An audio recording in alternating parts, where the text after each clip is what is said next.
Alléluia. Alléluia. Amen. Chers frères et sœurs, chers téléspectateurs, nous vous saluons dans le précieux nom de Jésus-Christ. Et nous vous demandons s'il y a la paix de Christ en abondance. La raison pour laquelle nous qui sommes chrétiens, notre Seigneur Jésus-Christ nous a promis la paix. Et il nous a donné cette paix-là effectivement. Alors là, si nous nous voyons, nous sommes réveillés, nous nous sommes vus. Nous nous demandons s'il y a la paix du Christ. Parce que la paix est pour nous. C'est celui qui a Jésus-Christ qui a la paix. Alors là, je demande que la paix de Jésus-Christ, de laquelle il nous a promis, que cette paix-là soit répandue sur nous en abondance. Que cela en soit ainsi. Le grand roi des armées nous a accordé la journée d'aujourd'hui à travers sa grande miséricorde, à travers son amour éternel. Il ne manque pas de nous exhorter. Alors il nous a donné aujourd'hui, il nous a donné un sujet. Et il a voulu à ce que nous réfléchissions pas à propos de ce sujet-là. Et le sujet est intitulé « Prépare-toi à la rencontre de ton Dieu ». Prépare-toi à la rencontre de ton Dieu. Et ce sujet-là, c'est extrait du livre d'Amos, Amos 4, le verset 12. Allons-y. C'est pourquoi je te traiterai de la même manière, Israël. Et puisque je te traiterai de la même manière, prépare-toi à la rencontre de ton Dieu, ô Israël. Seigneur Jésus-Christ, le Dieu de gloire, nous te remercions. Le Dieu des dieux, c'est toi qui es grand, c'est toi qui es immense, c'est toi qui es glorieux. Sauveur des âmes, Seigneur Jésus-Christ, tu nous as aimés et tu t'es adonné pour nous. Et l'œuvre salvatrice que tu as accomplie pour nous, Dieu de grâce éternelle, tu as dit que cela va s'accomplir coup pour coup sur notre vie. Et nous allons hériter le royaume de Dieu. Seigneur Jésus-Christ, c'est la raison pour laquelle aujourd'hui, tu nous as encore accordé ce moment afin de pouvoir nous exhorter. Nous mettons le sujet là devant toi. Seigneur Jésus-Christ, inspire-nous. Seigneur Jésus-Christ, inspire-nous. Afin que quelqu'un dans ce monde, il n'y a personne dans ce monde qui peut parler de toi. C'est toi seul qui donne ta parole. C'est toi seul qui te donne dans le cœur. Seigneur Dieu puissant, inspire-toi dans le cœur. Que cela en soit ainsi, Seigneur. Au nom puissant de Jésus-Christ. Amen. Amen. Alors nous allons prendre le sujet. C'est pourquoi je te traiterai de la même manière, Israël. Et puisque je te traiterai de la même manière, prépare-toi à la rencontre de ton Dieu, ô Israël. Chers frères et sœurs dans le Seigneur Jésus-Christ, ce sujet-là, c'est un sujet qui est vraiment capital. Que pour nous qui avons cru et que nous sommes dit que nous irons au ciel, si on parle de la préparation, il y a plusieurs sortes de préparation. Même dans ce monde, il y a différentes sortes de préparation. Si tu voudras voyager, aller quelque part, chaque pays avec ses préparations. Si tu voudras aller quelque part, chaque lieu avec ses préparations. Chaque fait avec ses préparations. Cette préparation dont il s'agit ici, c'est une préparation vraiment à part. Une préparation vraiment à part. Et c'est de ça qu'on nous parle. Parce que cette préparation, c'est une préparation qui va nous amener à rencontrer Christ dans les cieux. Et tout chrétien sait déjà que le moment où nous sommes maintenant, c'est la fin des temps. Parce que Christ nous a parlé à propos de la fin des temps. Et quand nous prenons la parole de Dieu, la Bible nous a montré que la fin y est déjà. Ça ne reste plus rien. Et je me demande, est-ce que nous nous sommes bien préparés? Ou bien que nous dit notre cœur? Que le royaume de Dieu n'existe pas? Que le royaume de Dieu est juste une histoire, c'est ça? Non. Le royaume de Dieu existe. Et il faut une préparation pour y aller. Comme dans ce monde, tu voudras voyager, aller quelque part, tu voudras traverser une frontière, on a besoin de ton passeport. On a besoin de ta carte d'identité. C'est de la même manière pour le royaume de Dieu. Nous devons nous préparer à avoir des pièces. Ce n'est pas le fait qu'on a cru seulement. Je connais Jésus-Christ, ça ne s'arrête pas là. Non, du tout pas. Est-ce que tu t'es préparé? Là où tu es maintenant étant assis et que tu écoutes la parole de Dieu, si maintenant ton heure sonne ou bien que la trompette sonne maintenant, est-ce que tu es sûr d'y aller? Est-ce que tu es prêt pour aller à la rencontre de Jésus-Christ? Parce que nous sommes venus dans ce monde. Chacun a son jour. Chacun a son jour. Effectivement, tu es venu en Christ. Tu ne peux pas être victime de la sorcellerie. Parce que les chrétiens, c'est nous qui avons hérité cela gratuitement. Nous ne pouvons pas être tués par la sorcellerie. Nous ne pouvons pas être tués par les envoûtements. Même les flèches invisibles ne peuvent nous rien faire. Pourquoi? Parce que nous avons reçu un grand puissant roi. Et nous nous sommes appuyés sur le puissant là. Nous nous sommes appuyés sur le créateur des cieux et de la terre. Alors la seule chose là ne peut rien nous faire. Et je te demande si lorsque la sorcellerie ne peut pas nous tuer et que l'envoûtement ne peut pas nous tuer, c'est la raison pour laquelle nous n'allons pas quitter le monde. Nous allons bel et bien mourir un jour. Parce que le jour là où Adam et Ève avaient pris le fruit dans le jardin, Dieu leur avait dit que ne prenez pas de ce fruit là. Si vous en mangez, vous mourrez. Alors là, nous avons déjà pris cela depuis le jardin. Si tu es resté dans ce monde jusqu'à la fin de ta vie et que tu n'es pas tué par la sorcellerie ou bien la sorcellerie ne t'a pas tué, ton heure va sonner, tu vas quitter ce monde. Alors maintenant tu as déjà eu une très bonne chance et que Christ t'a appelé, tu es venu vers lui. Et maintenant je te demande, est-ce que tu es en train de vraiment de te préparer? Est-ce que tu te prépares véritablement? Ou bien tu connais le jour où Christ va venir? Ou bien si tu vois maintenant ce qui est en train de se passer en ces derniers temps, ce que Timothée nous a dit, le livre de Timothée nous a dit que dans les derniers temps, qu'il y aura des temps difficiles. Il y aura des temps difficiles. Frères et sœurs en Christ, la foi n'est pas difficile en ce moment-là. Oui, il y a effectivement des temps difficiles en ce moment. Voici le moment que nous sommes en train de traverser. C'est la raison pour laquelle Christ lui-même en voulant parler dans le livre. Dans le livre de Matthieu 24. Nous allons ouvrir, nous allons lire à partir du verset 36. Nous allons commencer par le verset 36.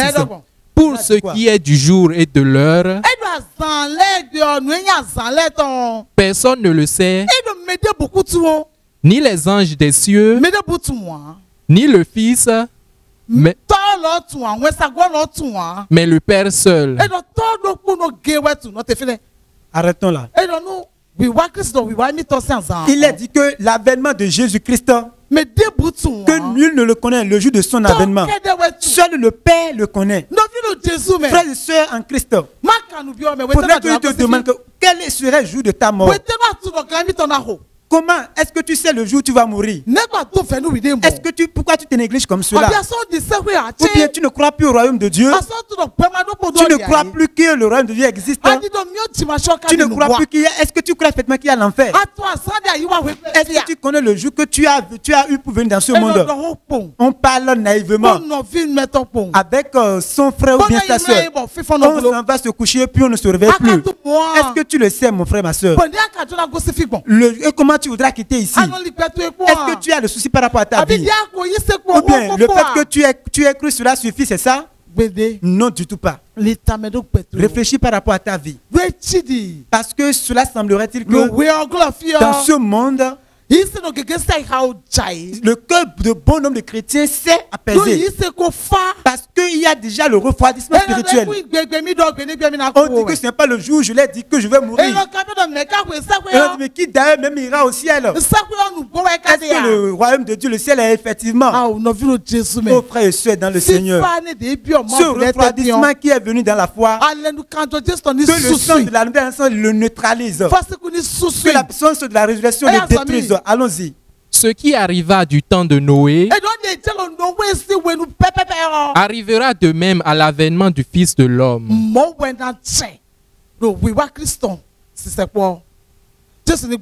Que le Seigneur nous inspire. Qu'est-ce qui s'était passé au temps de Noé? Ce qui s'était passé au temps de Noé, cela voudra dire que la majorité des gens s'étaient entrés dans la négligence. C'était comme s'ils n'allaient plus quelque part. L'homme étant dans ce monde croit que tout est déjà fini là. Et que tout est fini et il est en train de mener une vie de désordre. Et lui ne respecte plus son prochain. Les mamans n'arrivent plus à prendre soin de leurs enfants. Et les enfants aussi ne respectent pas leur maman. Il y a les parents, les pères qui ne respectent pas les enfants. Et il y avait de la débandade totale. Et de telles choses aussi se passent aujourd'hui. Si nous voyons aujourd'hui dans ce monde, on demande si effectivement, si ce monde-là, si ça va finir un jour, ça va se terminer un jour. Oui, ça va finir un jour. Parce que c'est ce que nous a dit la Bible. Et ce que Dieu nous a dit, ça doit coûte que coûte s'accomplir. Ce qui est sorti de la bouche de Dieu, ça s'accomplit. Alors la frère et soeur dans le Seigneur, j'aimerais te rappeler quelque chose. Christ nous a dit une parabole à propos des 10 vierges. Jésus-Christ nous a dit une parabole à propos des 10 vierges. Et nous allons regarder comment cela s'est passé. Si tu te négliges toi-même, alors là, il faudrait que tu saches que tu es en train de rater comme ça ton salut. Le moment où nous sommes venus maintenant, c'est un moment de préparation. C'est un moment où chaque chrétien va maintenant se décharger de ses fardeaux afin de pouvoir maintenant examiner ses fardeaux-là, afin de pouvoir savoir si ce truc-là, ce colis-là que j'ai pris dans mon fardeau, est-ce que je pourrais traverser la frontière avec ce truc-là qui est dans mon colis? Est-ce qu'on ne m'aura pas arrêté aux frontières, à la frontière, parce que les choses interdites n'iront pas traverser la frontière. Examine-toi et prouve-toi. N'utilise pas le temps comme tu le veux, non. Paul nous a déjà même dit que nous ne devons pas marcher comme les païens. Il faudrait que tu saches que toi tu vois quelque part, que tu n'es pas d'ici, tu n'es pas de ce monde. Il faudrait dire que c'est à toi que cette parole a été adressée. On t'a racheté avec un prix, un grand prix. On t'a racheté avec quelque chose qui ne périt point. C'est le sang de la nouvelle alliance qui est sans tache. C'est avec ça qu'on t'a racheté. C'est avec ça qu'on t'a racheté. Il faudrait que tu te rappelles de ça tout moment. Chrétien, si tu te réveilles le matin et que tu mets tes pieds là debout, tu dis Seigneur, je te remercie et que tu m'as donné la journée d'aujourd'hui. Mais viens utiliser la journée là avec moi. Ce que tu vas dire, il faut l'examiner. N'accepte pas tout. Ne va pas n'importe où. Que le Seigneur nous vienne en aide. Que notre Sauveur nous vienne en aide. Allons-y, Matthieu 25. À partir du premier verset, ça dit quoi? Alors, le royaume des cieux sera semblable à 10 vierges. C'est Jésus-Christ lui-même qui nous a dit cette parabole. Il a comparé le royaume de Dieu aux 10 vierges. Que le Seigneur nous vienne en aide. Que notre Sauveur nous vienne en aide. C'est pour cela que celui-là qui dit que Dieu ne peut pas envoyer les gens en enfer, que Dieu est un Dieu miséricordieux, de compassion. C'est vrai que Dieu est un Dieu de compassion, de miséricorde. Et voici maintenant le temps de la miséricorde. La miséricorde de Dieu, c'est en son temps où nous sommes. Mais bientôt maintenant, la miséricorde de Dieu va terminer. Et Amos nous a déjà dit, que si tu ne te décides pas maintenant, et que tu espères le grand jour de l'Éternel, que en ce jour-là, ce ne sera pas du tout facile, que c'est un jour de malheur, un jour de ténèbres.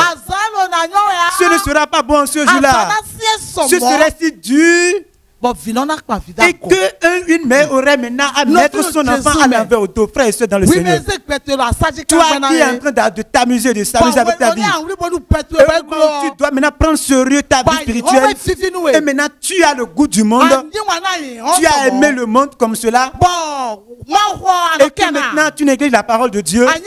Tu as aimé le monde au point où, alors que tu ne sais pas que le monde est de passage. Le monde est de passage avec tout ce qui s'y trouve.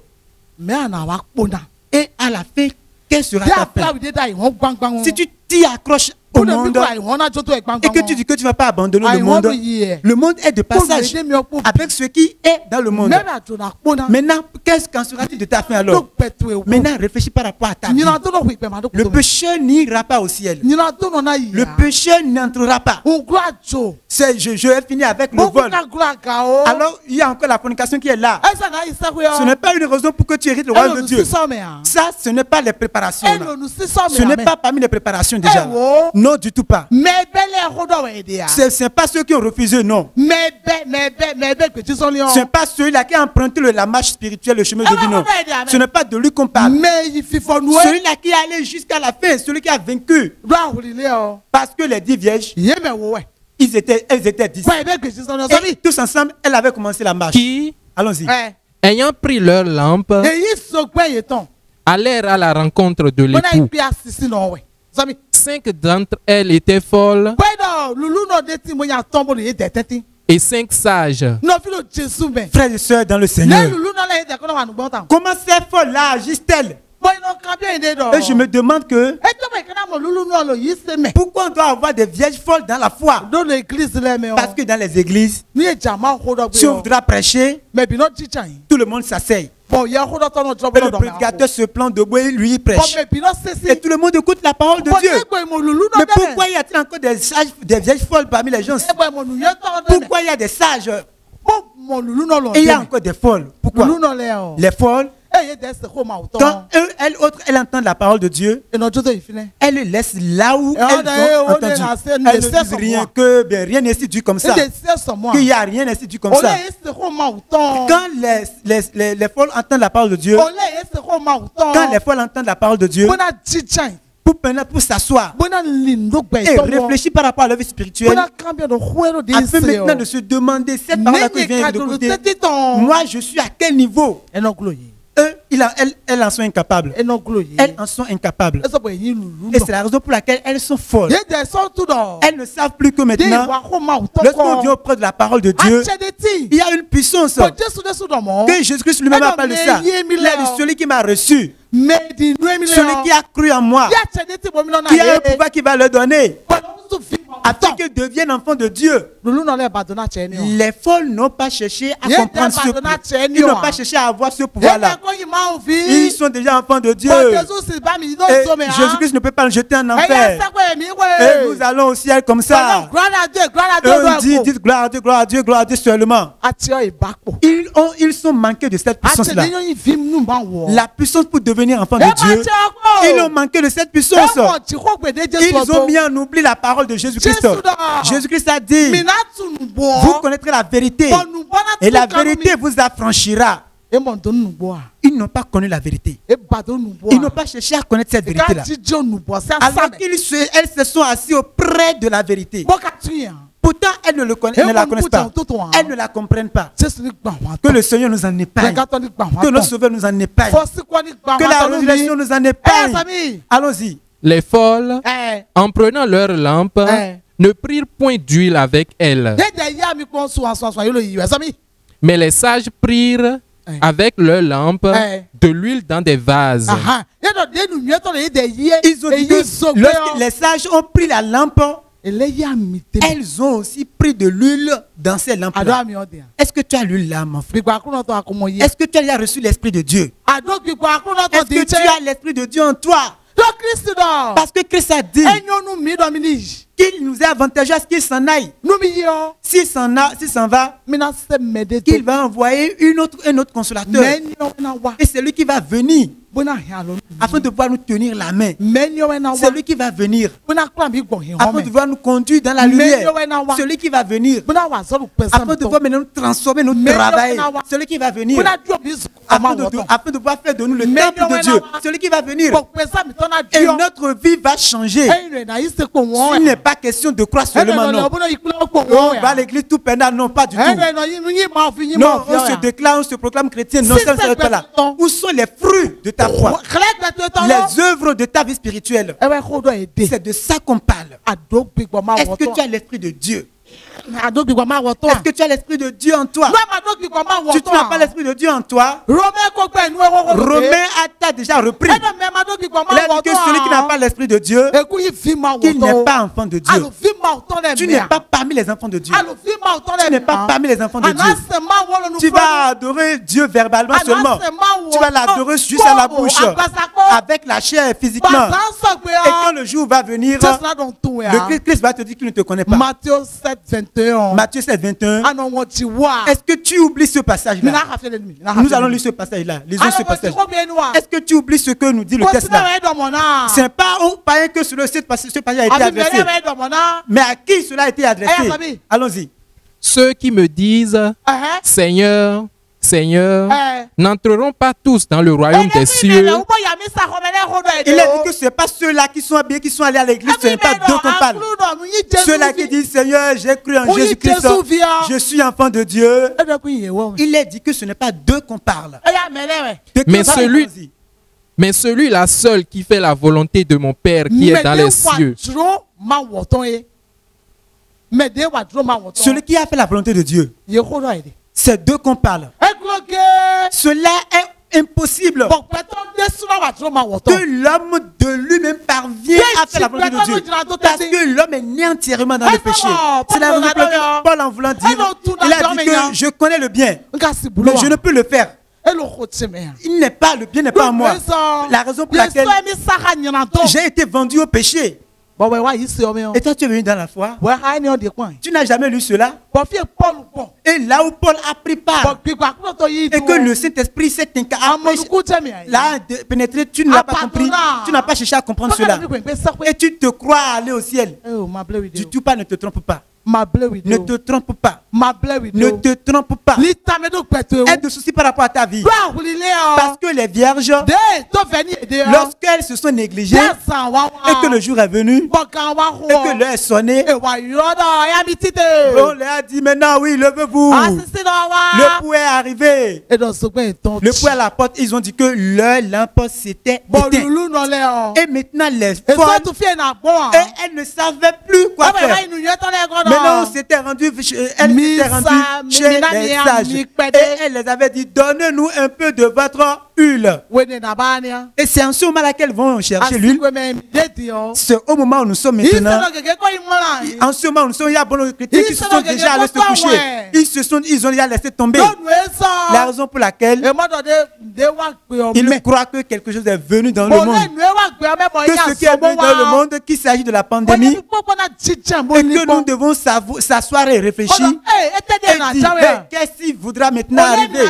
Au moment où maintenant nous allons se décider par rapport à notre vie spirituelle et dire maintenant, il y a bonnes personnes qui se sont allées se coucher. Il y a bonnes personnes qui se sont allées se coucher. Je demande la résurrection de nous réveiller pour la vie. Que le Seigneur réveille les âmes pour la vie. Parce que tu ne connais pas le jour. Tu vas rester dans ce sommeil spirituel-là et ton ne va sonner. Que le Seigneur nous en épargne. Que notre Sauveur nous en épargne. C'est le moment où nous allons nous décider. Parce que le jour arrive. Et l'homme va vouloir maintenant intégrer dans la salle. Et il ne pourra plus. Le livre de Luc. Le livre de Luc 13. 23. À partir du 23e verset. Luc 13. Luc 13. Verset 23. Ça dit quoi? Quelqu'un lui dit, Seigneur, n'y a-t-il que peu de gens qui soient sauvés? Il y a certains qui ont écouté la parole de Dieu, cela l'a étonné. Lorsque Jésus-Christ parlait à propos du monde, à propos de la vie. Il a observé le monde. Il a été touché par la parole. Il a dit, ah, le péché n'y entrera pas, c'est ce qu'on a dit. Ce que Jésus est en train de dire là, si l'homme n'est pas né de nouveau, il n'ira pas, c'est ça. Si l'Esprit de Dieu n'a pas intégré, n'a pas pénétré la vie de quelqu'un, n'ira pas. Alors là, je dois aller poser des questions à Christ. Et c'est pour cela qu'il s'est rendu auprès de Christ. Il a dit, Seigneur, Seigneur, est-ce vraiment peu de gens ce qui sera sauvé? Christ a dit beaucoup d'appelés, mais peu de lui. Que le Seigneur nous compte parmi ce peu de lui là. Réfléchis à propos de cette parole-là. Toi qui dis que Christ a déjà fait le salvatrice, que tout le monde peut aller au ciel comme cela. Ce verset-là, tu as mis ça où? Beaucoup d'appelés, mais peu de lui. Toi aussi, toi-même, étudie ce verset-là. Pourquoi beaucoup de personnes ont été appelées? Et c'est peu de personnes qui seront élues. Réfléchis pas à propos de ça.